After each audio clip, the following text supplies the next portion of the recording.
Let's dive in a little bit about where you came from before you got into real estate and multi-level marketing.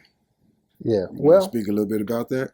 yeah, yeah. Well, I'll let you guide the questions. Naturally, I come up in the streets, come up. I grew up, went to high school right there in Tarrytown. It was a small private school, and during that time, saying that's when, you start getting introduced to the streets and different things, and then you start learning how to hustle. I think, for many of us, we come up in that era where we learn how to hustle, we learn how to eat for ourselves, how to feed for ourselves. Mm-hmm. And, one thing leads to another. And then the next thing you know, there you are. So, Yeah. It's safe. So, when was it like one of them turning points when you got that aha moment? Like, you know what? I'm done with the streets. well, I think, I think many people, when they look at the streets, I don't know how the streets is now. It's been so long. Yeah. But back then, we talking a lot of money. You see a lot of money, you see a lot of things, Mm-hmm. you experience a lot of things, right? And when you have probably experienced some of the things I have experienced, in fact, I would say that my mother must got a direct line with God, right? Because I'm definitely either supposed to be dead or in the penitentiary. That's Exactly. for sure, Yeah. because, I've been able to accumulate a lot of money. And when you accumulate a lot of money and you start making, those transitions, right? And I Mhm. guess, and for me, it was, I, I, I, I, I I accidentally got into real estate, right? I had no intention on getting into real estate. It was never my goal. It was an accident, huh? It was an accident, right? And what happened was, I'm in the streets making a lot of money, and the person, I was renting a apartment downtown, a condo from a lady, and then she came to me one day stressed out, and said, I need to. These people going to take my place, because I borrowed money from these people, these gangsters from the north side, and if I don't pay them by the end of the day, then they own my property. Why don't you buy it, and I could work out a deal, and then you could pay me back.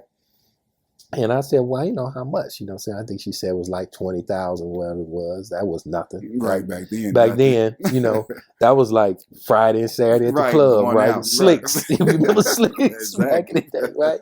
We spent it that old Cristal, Yeah, exactly. So, I knew nothing about real estate. All I knew was that, and I'm signing paperwork, so I go get the guys, and they tried to just say, offer me more. Mm-hmm. But, I kept my word. My word was with her. Mm-hmm. So I gave her the deal, so I gave them the cash, and then they had me sign paperwork, and the only thing I'm thinking about that time, I don't know what I'm signing, and I just hope that these guys ain't doing nothing crazy, because they dealing into a crazy guy. Right. You know what I'm saying?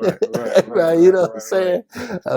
But nevertheless, they had me sign the paperwork, and it was funny, right? Because these were some Greek guys. Uh-huh. But the guys who was getting the real estate was two black guys. Mm-hmm. And their name was Al Young Sr. and Al Young Jr. I'll never forget them. And Al Young Sr., he said, when I left out the office, because the Greek guys, I told him, no, I'm just keep my deal. He said, well, how much money do you have? You have any more money, cash laying around? And I thought that's the strangest question to ask a street guy. Right. How much cash you got laying around? Exactly. You know what I'm saying? I'm looking at them like, man, is these people them people? Right. You know what I'm saying? Right. Why are you asking these type of questions, right? Exactly. So they said, no, we can get more real estate. Instead of sending them to them, we can send you some. I said, I got more where this come from. So nevertheless, I came back and got the property, and then they started introducing me to other properties. Mm-hmm. So I started buying properties, so they was getting the deeds and I was getting the cash, and then I was refinancing it. And, so I was just tricking into it. And I had got the house, I was living in Orland Park at the time. And my wife at the time, she wanted to get the bathroom remodeled. So there was a construction company that was on 87th Street. It's called Galaxy. I don't know if anybody remember it. Galaxy was there, right? So I hired them. They came out, and they did the work. There's two Polish guys, and the two Polish guys were so unhappy working for them. They said, if you ever got a project, we'll come and do it for you. Yeah, exactly. So when they brought me the second deal, which was a 2-flat, Right. I called Call them. them. So when I called them, they said they had quit their job and now they work for me. I said, I only got this one building. One You know what I'm building, saying? right. They said, no, you should go get your general contractors. It's like general contract.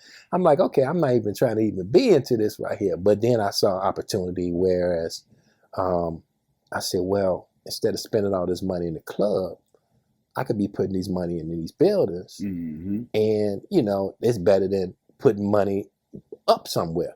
Because Yeah. every time you put some money up somewhere, it never come back the same as what you You put it up already to. know. You know what I'm saying? Somebody You know- slipping off top. Right. You know how I go, right? So that's when I was first introduced into real estate.